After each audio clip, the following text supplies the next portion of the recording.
প্রতি ওয়াক্ত ফরজ নামাজের পর নবীজি সাল্লাল্লাহু আলাইহি ওয়াসাল্লাম বিশেষ কিছু দোয়া সব সময় পাঠ করতেন। প্রিয় দর্শক, আপনি যদি নবীকে অনুসরণ কিংবা অনুকরণ করতে চান, তাহলে প্রত্যেক ফরজ নামাজের পর বিশেষ এই 9টি দোয়া অবশ্যই পাঠ করুন। ইনশাআল্লাহ তাআলা নবীজি সাল্লাল্লাহু আলাইহি ওয়াসাল্লামকে অনুকরণ করা হয়ে যাবে ইনশাআল্লাহ।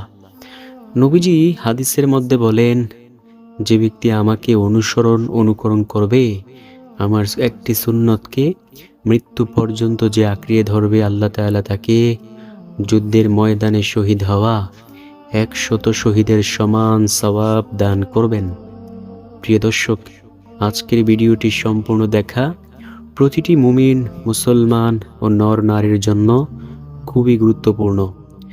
আজকের ভিডিওটি যে ব্যক্তি দেখবে, এইখান থেকে অবশ্যই সে 9টি দোয়া সুন্দরভাবে শিখতে পারবে। আমি স্ক্রিনের মধ্যে লিখে দেব, আপনি চাইলে সেইখান থেকে সুন্দরভাবে শিখতে পারবেন। তো আজকের ভিডিওতে সর্বপ্রথমে আলোচনা করব ফরজ নামাজের গুরুত্ব সম্পর্কে। দ্বিতীয়ত আলোচনা করব কোন সেই 9টি দোয়া সেই সম্পর্কে। চলুন সর্বপ্রথমে আলোচনা করা যাক ফরজ নামাজের গুরুত্ব সম্পর্কে। নবীজি সাল্লাল্লাহু আলাইহি ওয়াসাল্লাম বলেন, বেঈমান আর মুমিনের মধ্যে পার্থক্য হলো শুধু নামাজ। বেঈমানেরা নামাজ পড়ে না, মুমিন কখনোই নামাজ ছাড়ে না। নবীজি বলেন, যে ব্যক্তি 5 ওয়াক্ত নামাজ আদায় করবে, আল্লাহ তাআলা তাকে 50 ওয়াক্ত নামাজের সমান সওয়াব দান করবেন। সুবহানাল্লাহ। নবীজি সাল্লাল্লাহু আলাইহি ওয়াসাল্লাম আরও বলেছেন, যে ব্যক্তি 1 ওয়াক্ত নামাজ ইচ্ছা করে কাজা করবে, আল্লাহ তাআলা তাকে এমন শাস্তি দেবেন যে 2,88,00,000 বছর জাহান্নামের আগুনে জ্বালাইবেন। প্রিয় দর্শক, জাহান্নামের 1 সেকেন্ডের আযাব সহ্য করতে পারবেন? এই পৃথিবীর কোনো মানুষের সামর্থ্য শক্তি নেই জাহান্নামের 1 সেকেন্ডের আযাব সহ্য করতে। আপনি কিভাবে সহ্য করতে পারবেন? তাই আমরা বেশি বেশি পরিমাণে নামাজ অবশ্যই আদায় করব ইনশাআল্লাহ। নফল নামাজ বেশি বেশি আদায় করব। এছাড়াও 5 ওয়াক্ত বাধ্যতামূলক নামাজ অবশ্যই আদায় করব ইনশাআল্লাহ। নবীজি সাল্লাল্লাহু আলাইহি ওয়াসাল্লাম সাহাবায়ে কেরামদেরকে বলেন, ও আমার সাহাবায়ে কেরাম, শোনো, তোমাদের কারো বাড়ির পাশে যদি একটি প্রবাহমান নদী থাকে, ওই নদীতে যে ওই ব্যক্তি যদি সব সময় গোসল করে, দৈনিক 5 বার যদি সে গোসল করে, তাহলে কি তার শরীরে আর কোনো ময়লা থাকতে পারে? সাহাবীরা বলল, ইয়া রাসূলুল্লাহ সাল্লাল্লাহু আলাইহি ওয়াসাল্লাম, তার শরীরে আর কোনো ময়লা থাকতে পারে না। নবীজি সাল্লাল্লাহু আলাইহি ওয়াসাল্লাম বলেন, ঠিক ওই ব্যক্তির শরীরেও কোনো গুনাহের ময়লা থাকতে পারে না, যে ব্যক্তি দৈনিক 5 বেলা ওযু করে সুন্দরভাবে নামাজটুকু আদায় করে। যখন সে হাত ধোয়, হাতের যত গুনাহ আছে সব গুনাহ ঝরে পড়ে যায়। যখন তার মুখ ধোয়, মুখের যত গুনাহ আছে সব গুনাহ ঝরে পড়ে যায়। এইভাবে তার গুনাহগুলো ঝরে পড়তে থাকে। সুবহানাল্লাহ। হাসরের মাঠে জান্নাতের গেটের মধ্যে কিছু সংখ্যক লোক গিয়ে দাঁড়িয়ে থাকবে। তারা জান্নাতে প্রবেশ করতে পারবে না। তারা দেখবে যে জান্নাতের দরজার মধ্যে তালা দেওয়া। ফেরেশতা এসে জিজ্ঞাসা করবেন, এইখানে তোমরা কেন দাঁড়িয়ে আছো? ওই ব্যক্তিরা বলবে, আমরা জান্নাতে প্রবেশ করতে চাই। ফেরেশতা বলবে, তোমরা কি জান্নাতে প্রবেশ করার জন্য এই তালা খোলার জন্য চাবি এনেছো?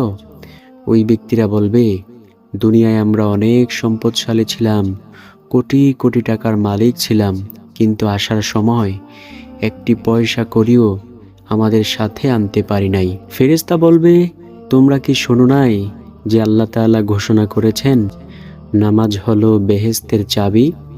তখন ওই ব্যক্তিরা বলবে, দুনিয়াতে আমরা শুনতাম, কিন্তু আমরা সেই কথার ভ্রুক্ষেপ করতাম না। আমরা সেই কথাকে কখনোই মানি নাই, আমরা নামাজ আদায় করি নাই। তো আমরা কি জান্নাতে প্রবেশ করতে পারবো? ফেরেশতা বলবে, এইখান থেকে দূর হয়ে যাও। তোমরা যদি নামাজ আদায় করতে ঠিক মতো, তাহলে তোমরা আজকে জান্নাতে প্রবেশ করতে পারতে। যেহেতু তোমরা নামাজ আদায় করো নাই, তো তোমরা জান্নাতে প্রবেশ করতে পারবে না। প্রিয় দর্শক, নবীজি সাল্লাল্লাহু আলাইহি ওয়াসাল্লাম বলেন, নামাজ হলো বেহেশতের চাবি। যে ব্যক্তি নামাজ পড়ে যাইবে, তার কবরের জিন্দগিটা সুখময় হয়ে যাইবে। হাসরের মাঠে সর্বপ্রথম হিসাব নিবেন আল্লাহ তাআলা। আল্লাহ বলবেন, বান্দাবান্দি, তোমরা কি নামাজ পড়েছ? যদি নামাজ না পড়ে থাকেন, তাহলে আর কোনো উপায় থাকবে না। তো প্রিয় দর্শক, ফরজ নামাজের পর পড়ার মতো 9টি সেই দোয়া চলুন শিখে নেই। 1 নাম্বার যেই দোয়ার কথা বলবো, সেই দোয়াটি হলো, রদিতু বিল্লাহি রাব্বা ওয়া বিল ইসলামি দীনা ওয়া বিমুহাম্মাদিন সাল্লাল্লাহু আলাইহি ওয়াসাল্লামা নাবিয়্যা ওয়া রাসূলা। নবীজি সাল্লাল্লাহু আলাইহি ওয়াসাল্লাম বলেন, যে ব্যক্তি বলবে রদিতু বিল্লাহি রাব্বা, আমি আল্লাহ তাআলাকে রব হিসেবে, ওয়া বিল ইসলামি দীনা, ইসলামকে ধর্ম হিসেবে, ওয়া বিমুহাম্মাদিন সাল্লাল্লাহু আলাইহি ওয়াসাল্লামা নাবিয়্যা ওয়া রাসূলা, নবী মুহাম্মদ সাল্লাল্লাহু আলাইহি ওয়াসাল্লামকে নবী ও রাসূল হিসেবে পেয়ে সন্তুষ্ট। নবীজি বলেন, আল্লাহ তাআলা তার জন্য গোটা জান্নাতকে অবধারিত করে দিবেন। সুবহানাল্লাহ। নবীজি সাল্লাল্লাহু আলাইহি ওয়াসাল্লাম বলেছেন, আমার উম্মতেরা শোনো, জান্নাত পেতে চাও? তাহলে বেশি বেশি পরিমাণে পাঠ করো, রদিতু বিল্লাহি রাব্বা ওয়া বিল ইসলামি দীনা ওয়া বিমুহাম্মাদিন সাল্লাল্লাহু আলাইহি ওয়াসাল্লামা নাবিয়্যা ওয়া রাসূলা। ইনশাআল্লাহ তাআলা আল্লাহ তোমাকে অবশ্যই জান্নাত দান করবেন ইনশাআল্লাহ। 2 নাম্বার যেই দোয়ার কথা বলবো, সেই দোয়াটি হলো, নবীজি সাল্লাল্লাহু আলাইহি ওয়াসাল্লাম বলেন, যে ব্যক্তি প্রত্যেক ফরজ নামাজের পর আয়াতুল কুরসি পাঠ করবে, তার জান্নাতে যাওয়ার জন্য কোনো বাধা থাকবে না। শুধু একটা বাধাই থাকবে, সেটা হলো মৃত্যু। যখনই সে মৃত্যুবরণ করবে, সাথে সাথেই আল্লাহর জান্নাতে চলে যাবে। প্রিয় দর্শক, আপনি কি জানতে চান আয়াতুল কুরসি কোনটা? চলুন জেনে নেওয়া যাক কোন সেই আয়াতুল কুরসি। নবীজি সাল্লাল্লাহু আলাইহি ওয়াসাল্লাম এই আয়াতুল কুরসিকে অনেক বেশি ভালোবাসতেন। চলুন আমরা শিখে নেই কোন সেই আয়াতুল কুরসি। আউযু বিল্লাহি মিনাশ শাইতানির রাজীম। বিসমিল্লাহির রহমানির রহিম। আল্লাহু লা ইলাহা ইল্লা হুয়াল হাইয়ুল কাইয়্যুম লা তা'খুযুহু সিনাতু ওয়া লা নাওম লাহু মা ফিস সামাওয়াতি ওয়া মা ফিল আরদ মান যাল্লাযী ইয়াশফা'ু ইনদাহু ইল্লা বিইজনিহি ইয়া'লামু মা বাইনা আইদিহিম ওয়া মা খালফাহুম ওয়া লা ইউহিতুনা বিশাইইন মিন ইলমিহি ইল্লা বিমা শাআ ওয়াসি'a কুরসিয়্যুহুস সামাওয়াতি ওয়াল আরদ ওয়া লা ইয়াউদুহু হিফযুহুমা ওয়া হুয়াল আলিয়্যুল আযীম। সাদাকাল্লাহুল আযীম। প্রিয় দর্শক, নবীজি সাল্লাল্লাহু আলাইহি ওয়াসাল্লাম বলেন, এটাই হলো সেই আয়াতুল কুরসি। কোনো ব্যক্তি যদি প্রত্যেক ফরজ নামাজের পর এই আয়াতুল কুরসি পাঠ করে, তার জান্নাতে যাওয়ার জন্য কোনো বাধা থাকে না। শুধু একটা বাধাই থাকে, সেটা হলো মৃত্যু। যখনই সে মৃত্যুবরণ করবে, সাথে সাথেই আল্লাহর জান্নাতে চলে যাবে। নবীজির সামনে একজন ব্যক্তি দাঁড়ানো। নবীজি সাল্লাল্লাহু আলাইহি ওয়াসাল্লাম তাকে বললেন, ও আবুল মুনজির, তুমি বলো তো পবিত্র কুরআনুল কারীমের কোন আয়াতটি সবচেয়ে বেশি মর্যাদাপূর্ণ? ওই ব্যক্তি বলল, আল্লাহ ও তার রাসূল সাল্লাল্লাহু আলাইহি ওয়াসাল্লামই ভালো জানেন। নবীজি আবার বললেন, আবুল মুনজির, বলো না পবিত্র কুরআনুল কারীমের কোন আয়াতটি সবচেয়ে বেশি মর্যাদাপূর্ণ ও দামি? ওই ব্যক্তি বলল, আয়াতুল কুরসির আয়াত, অর্থাৎ আল্লাহু লা ইলাহা ইল্লা হুয়াল হাইয়ুল কাইয়্যুম, এই আয়াতগুলো। নবীজি সাল্লাল্লাহু আলাইহি ওয়াসাল্লাম তার বুকের মধ্যে হালকা একটা আঘাত করে বললেন, আবুল মুনজির, তুমি যা বলেছ সত্যি বলেছ। পবিত্র কুরআনুল কারীমের সবচেয়ে দামি ও মর্যাদাপূর্ণ আয়াত হলো আয়াতুল কুরসির আয়াত। সুবহানাল্লাহ, আল্লাহু আকবার। তাই প্রিয় দর্শক, আমরা প্রত্যেক ফরজ নামাজের পর অবশ্যই আয়াতুল কুরসি পাঠ করব। আল্লাহ আমাদেরকে জান্নাত দান করবেন ইনশাল্লাহ, ইনশাল্লাহ। 3 নাম্বার যেই দোয়ার কথা বলবো সেই দোয়াটিও দামি। নবীজি সাল্লাল্লাহু আলাইহি ওয়াসাল্লাম তার প্রিয় সাহাবে কেরামদেরকে বললেন, ও আমার প্রিয় সাহাবে কেরাম, আমি কি তোমাদেরকে এমন একটি আমলের সাথে পরিচয় করিয়ে দেব না, যে আমল যদি তোমরা প্রতিনিয়ত পাঠ করতে পারো তোমরা আল্লাহর জান্নাতের গুপ্তধনের সন্ধান পেয়ে যাইবা। সাহাবে কেরাম তো ছিল আমলের জন্য বেশি পাগল। সাহাবে কেরাম বলল, ইয়া রাসূলুল্লাহ, বলুন কোন সেই আমল? নবীজি সাল্লাল্লাহু আলাইহি ওয়াসাল্লাম বলেন, যে ব্যক্তি প্রতিদিন লা হাওলা ওয়ালা কুওয়াতা ইল্লা বিল্লাহ পাঠ করবে সে আল্লাহর জান্নাতের গুপ্তধনের সন্ধান পেয়ে যাইবে। প্রিয় দর্শক, ছোট্ট একটি প্রশ্ন করি, যে ব্যক্তি আল্লাহ তাআলার জান্নাতের গুপ্তধনের সন্ধান পেয়ে যাইবে সে কি জান্নাতি হবে না? অবশ্যই সে জান্নাতি হবে। তাই যদি জান্নাতে প্রবেশ করতে চান, যদি জান্নাতে যেতে চান, এই দোয়াখানা বেশি বেশি পরিমাণে পাঠ করুন। আল্লাহ আপনাকে জান্নাতের বাসিন্দা বানাবেন ইনশাল্লাহ। 4 নাম্বার যেই দোয়ার কথা বলবো সেই দোয়াটি হলো নবীজি সাল্লাল্লাহু আলাইহি ওয়াসাল্লাম বলেন, যে ব্যক্তি প্রত্যেক ফরজ নামাজের পর 3 বার আস্তাগফিরুল্লাহ বলবে সে আমি নবীকে অনুকরণ করবে। নবীজির প্রিয় সাহাবে কেরামগণ বলেন, নবীজি সাল্লাল্লাহু আলাইহি ওয়াসাল্লাম প্রত্যেক ফরজ নামাজের সালাম ফিরিয়ে 3 বার আস্তাগফিরুল্লাহ বলতেন।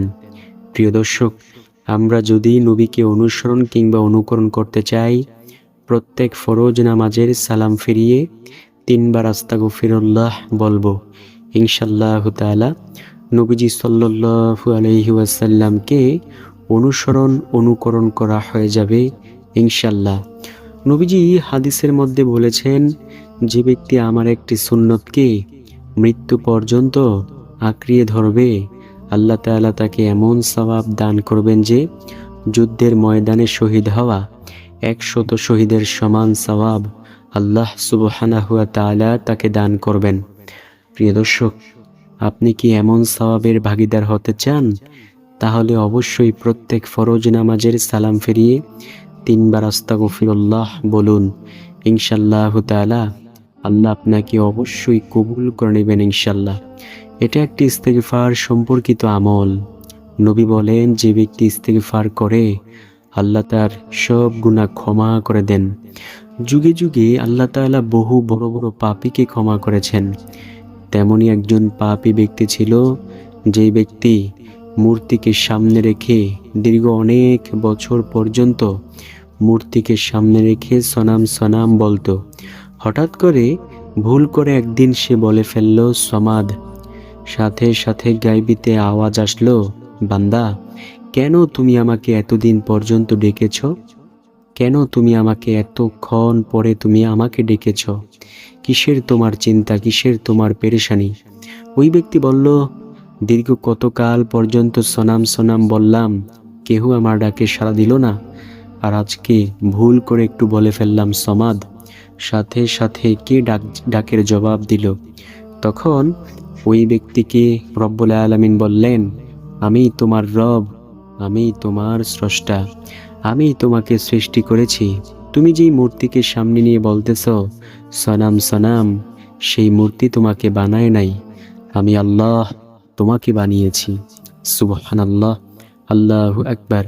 ওই ব্যক্তির সাথে সাথে কালিমা পড়ে মুসলমান হয়ে গেল। নবী মূসা আলাইহিস সালাম এই ঘটনা শোনার পর বললেন, আল্লাহ, সে আপনাকে ইচ্ছা করে ডাকে নাই, সে তো আপনাকে অনিচ্ছাকৃতভাবে ডেকেছে, এতেও আপনি তার ডাকে সাড়া দিয়ে ফেললেন। আল্লাহ বলেন, ও নবী মূসা, কেউ যদি আমাকে ভুল করেও ডাকে তারপরেও আমি সেই ডাকের জবাব দেই, কারণ আমি আল্লাহর অনেক বেশি মায়া। নবী মূসা বললেন, আল্লাহ, আপনার কেমন মায়া দেখতে চাই। আল্লাহ বলেন, ঠিক আছে, কিছু মাটির পুতুল বানাও। নবী মূসা আলাইহিস সালাম মাটির পুতুল বানাইলেন। আল্লাহ বলেন, বানানো কি শেষ হয়েছে? নবী মূসা আলাইহিস সালাম বললেন, হ্যাঁ আল্লাহ, বানানো শেষ হয়েছে। আল্লাহ বলেন, এগুলোকে এবার ভেঙে ফেলো। নবী মূসা বললেন, এই তো সবেমাত্র বানাইলাম আল্লাহ, এখনো যদি এগুলোকে ভেঙে ফেলি, আমি কাউকে দেখাইতে তো পারতাম না। আমার কাছে মায়া হচ্ছে আল্লাহ। নবী মূসা আলাইহিস সালামকে আল্লাহ তাআলা বললেন, ও নবী মূসা, তুমি সামান্য মাটির পুতুলগুলো ভাঙতে তোমার মায়া হচ্ছে, আর যেই মানুষকে আমি আল্লাহ তাআলা এত মায়া করে ভালোবেসে বানিয়েছি, যারা কথা বলতে পারে, তাদেরকে ধ্বংস করতে কি আমি আল্লাহর একটু মায়া হয় না? নবী মূসা আলাইহিস সালাম বললেন, আল্লাহ, আমার বুঝতে বাকি নেই, আপনি অনেক রহমান, অনেক রহিম। সেই নবী মূসা আলাইহিস সালাম বলতেছেন, আল্লাহ, আপনি আমাকে এমন একটি বাক্য শিক্ষা দেন তো, আমি যেন সেই বাক্য দিয়ে আপনাকে ডাকতে পারি, আর সেই বাক্যটি যেন অনেক বেশি দামি হয়।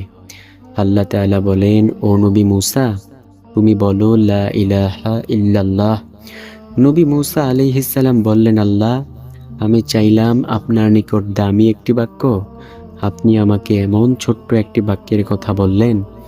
আল্লাহ তাআলা বলেন, ও নবী মূসা, তুমি এই বাক্যটাকে ছোট মনে করিও না। এই বাক্যের ওজন এত বেশি যে সমগ্র সৃষ্টিকুলকে যদি তুমি এক পালায় রেখে এই বাক্যটাকে আরেক পালায় রেখে ওজন দিয়ে দাও, তারপরেও এই বাক্যের ওজনের সমতুল্য হবে না। সুবহানাল্লাহ, আল্লাহু আকবার। নবী মূসা আলাইহিস সালামকে রব্বুল আলামিন বললেন। প্রিয় দর্শক, 5 নাম্বার আমল হলো লা ইলাহা ইল্লাল্লাহ জিকির করা। নবীজি সাল্লাল্লাহু আলাইহি ওয়াসাল্লাম বলেন, যার জবানের শেষ কথা হবে লা ইলাহা ইল্লাল্লাহ, সে অবশ্যই জান্নাতি হবে।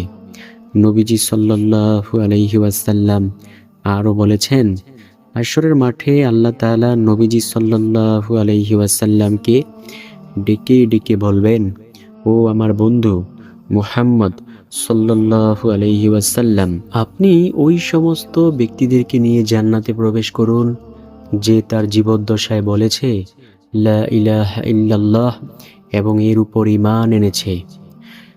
রাসূল সাল্লাল্লাহু আলাইহি ওয়াসাল্লাম আরও বলেছেন, যে ব্যক্তি অন্তরে বিশ্বাস নিয়ে লা ইলাহা ইল্লাল্লাহ বলবে, সে জান্নাতে প্রবেশ করবে। সুবহানাল্লাহ, আল্লাহু আকবার। 7 নাম্বার যেই দোয়ার কথা বলবো সেই দোয়াটি হলো লা ইলাহা ইল্লা আনতা সুবহানাকা ইন্নী কুনতু মিনাজ জালিমিন।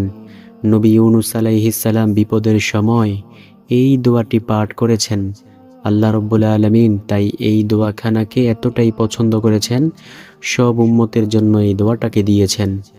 8 নাম্বার যেই দোয়ার কথা বলবো সেই দোয়াটি হলো নবীজি সাল্লাল্লাহু আলাইহি ওয়াসাল্লাম বলেছেন, ও আমার উম্মতেরা শোনো, তোমরা বেশি বেশি পরিমাণে বলিও রব্বানা যালামনা আনফুসানা ওয়া ইল্লাম তাগফির লানা ওয়া তারহামনা লানাকুনান্না মিনাল খাসিরিন। সর্বশেষ নাম্বার যেই দোয়ার কথা বলবো সেই দোয়াটিও দামি। সেই দোয়াটি হলো প্রতিদিন 100 বার বলবেন সুবহানাল্লাহি ওয়া বিহামদিহি। ইনশাআল্লাহ প্রিয় দর্শক, তাহলে রব্বুল আলামিন আমাদের দোয়াখানা কবুল করবেন ইনশাআল্লাহ। যদি ভিডিওটি ভালো লাগে প্রিয়জনের কাছে শেয়ার করে দিও। আসসালামু আলাইকুম ওয়া রাহমাতুল্লাহ।